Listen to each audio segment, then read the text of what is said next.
Welcome to our group project on friendship rules. This will be presented by Tyler Pador, Shintori Sanford, Ian Key, and Alexis Anaya.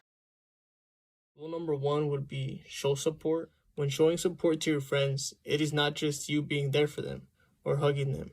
It's you giving them advice whenever they're feeling down or, just letting them vent to you is showing support. Also, you know, even if your friends are in a sport or anything like that, being a good friend is going to their games and things like that. So, two of the main topics that I wrote down here on the slide is be there no matter what, which is the first one. And I put sometimes friends just think about themselves. So spending time together helps build the trust. Before a problem occurs, you already have the trust. So you're able to vent to the person and they're able to vent to you because you developed that trust because you spent enough time together. And then the next one would be ask how they are. So I feel like this is not asked enough in friendships. So you need to ask, hey, how are you? Not every day, just probably like once a week. Hey, how are you? How are you doing? What are your emotions? Things like that. Now let's get to rule number two, which is seek support. So what I wrote for the description for this one, which is that when a friend is feeling down and you notice, a part of being a good friend is offering help. Oftentimes people are scared to ask. Essentially, a friend is someone that can vent to you or you can vent to them because you have that trust for them and you can help them through the tough times. And the two main topics that I chose for this one are offering assistance. I put this is spoken about a little in the intro to the rule, but being there for a friend to simply give them a hug or give them advice, that helps build trust. And then reminding. I said, what I'm trying to say with this reminding is that if you remind them that you are there for them constantly, they will now know that you are there for them. Because, oftentimes people are like, oh, he's my friend. I'm sure he'll be there for me. But, sometimes we get caught up with the things that we're doing. But if you're constantly asking, hey, what's wrong? Or things like that, and you remind them that you're there for them, they're going to be able to seek support. Or you're going to be able to, well, that's you seeking support, is asking them constantly, are you okay? And things like that. Rule number three is respect their privacy. So this one, what I put for the main description is this rule is very sensitive. I feel like because not all the information shared with the friends can be shared with the friends because, certain topics you trust just your family or just your spouse or your partner, however you want to call it. And sometimes people don't want to tell you what's wrong. So you can't force it out of someone. One of the topics is giving them space. You need to give them space because if they feel overwhelmed, it's going to cause problems and possibly ruin that friendship. And then you got to be aware of the consequences because, like I said above, if you don't give space, it's going to ruin the friendship. And this is mainly aimed towards people who are just constantly, hey, what's wrong? And they don't want to tell you. And you're like, I want to get it out of them, but they don't want to tell you. So you got to just accept that, give them their space. Rule number 4, keep confidences. An essential part of friendship is allowing your friends to tell you personal information without making them feel judged or inferior. Keep it personal. If your friend solely shares something to only you, then it should not be shared with anyone else. Keep it balanced. Let them know that you are listening and care about their thoughts and opinions. In return, you can exchange your feelings and communicate your opinions.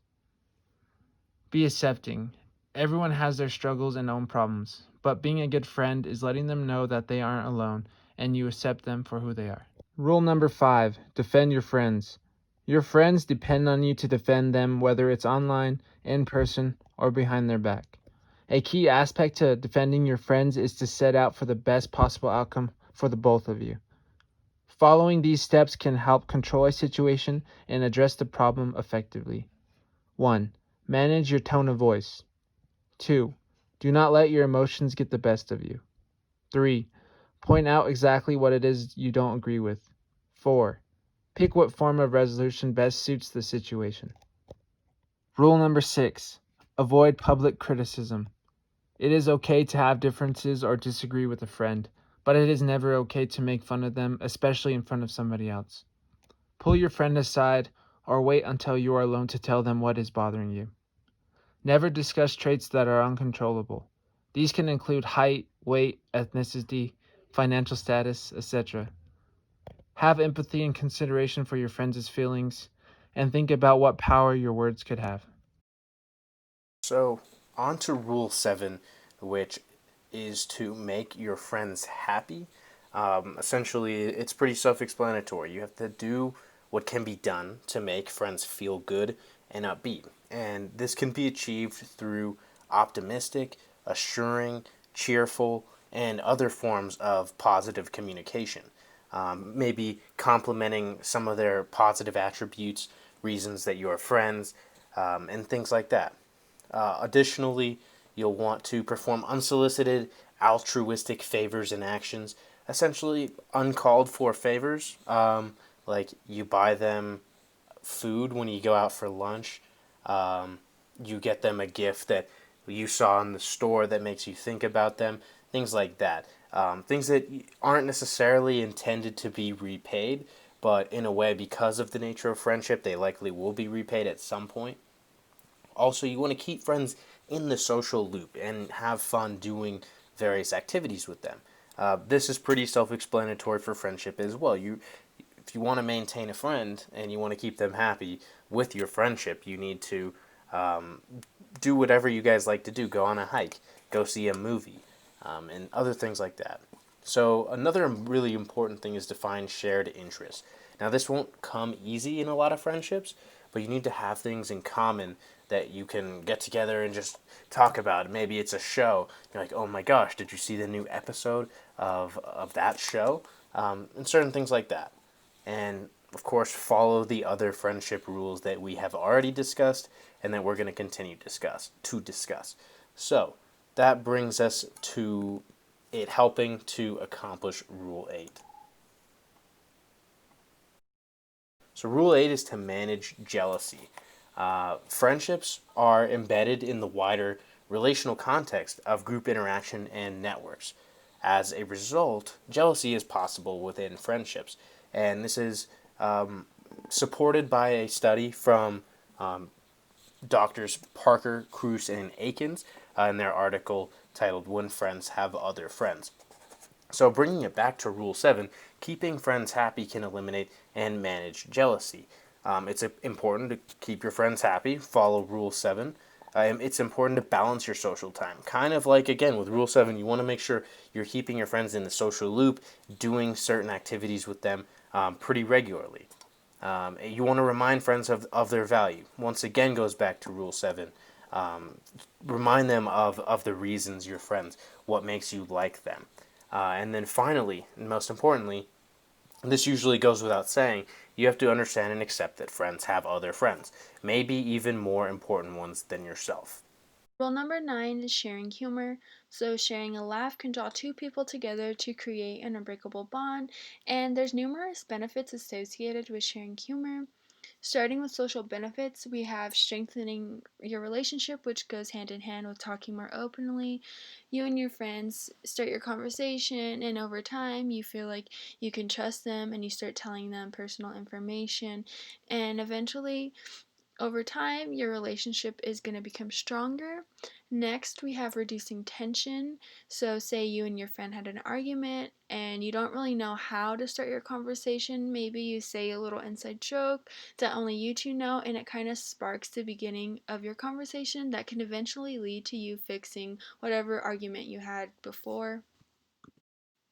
Next, we have physical benefits, which would be lowering stress. So, whenever you're laughing, your body releases feel good chemicals, which are endorphins, and it just kind of promotes an overall well being of your body.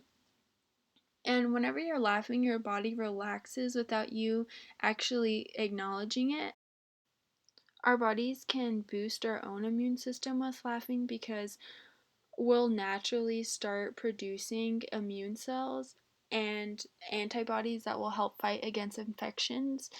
Next, we have burning calories, and I just thought that it was a really fun fact that laughing 10 to 15 minutes every day can help you burn at least 40 to 50 calories, which doesn't seem like a lot, but it's just really cool to know that looking at a funny video or talking with your friend can help your physical health. Last is the mental health benefit. You can be having a bad day all day, and if you spend at least 5 minutes, laughing at something, it gets your mind off of it. And from that moment on, you can just think mentally, like, you know what, I'm not gonna let anything bother me. I'm just gonna shift this whole day around, and that goes together with uplifting your perspective and promoting positive energy from that day, from that time forward. And with anxiety, you just kind of let that whole day go and you start fresh from that moment you decide that you want to promote your positive energy. You're not going to keep looking back and, dwelling on the past. You just keep on going forward. So eventually that's going to lead to you lowering down your anxiety because you're not thinking or overthinking about everything that's happened so far. The final rule 10 is to maintain equity. So, maintaining equity in a friendship is when two individuals equally contribute to the care and maintenance of one another. There's many forms of equity, and here are some. So, tangible support and protection is when you look to your friend for wisdom and guidance, and you know that you can talk to them about anything, and that no matter what you say, they're going to have your back and protect you. Next is loyalty, so you can tell your friend anything and you know that they're not going to go run to somebody else or go behind your back and tell you. They're just going to stay one on one with you no matter what. A crucial step in maintaining equity is not keeping score in a friendship. So, a good example of that is you're not going to keep tabs. Okay, I called my friend last or she called me last. You just do it because you want to hear from them. It's not a game of who did what last. Another example would be buying your friend something and say it costs $30. You're not going to keep track of that when she buys you something to balance it out. It's just you're just giving because you're giving. You're not expecting to receive anything back. Last is conflict resolution and relationship repair, which means how fast you can address a disagreement between you and your friend. The best way to address it is as soon as it happens, or maybe you wait a day to talk about it, but it's really unusual to wait a few weeks or even more than 2 days to address an issue. It's important that you can talk to your friend and tell them what it is that you didn't like that they said or that you guys butted heads about. The faster you address it, the better that your friendship is going to work. Okay, so that's going to conclude all of the friendship rules. Thank you for a great semester, and I hope you enjoyed our group video.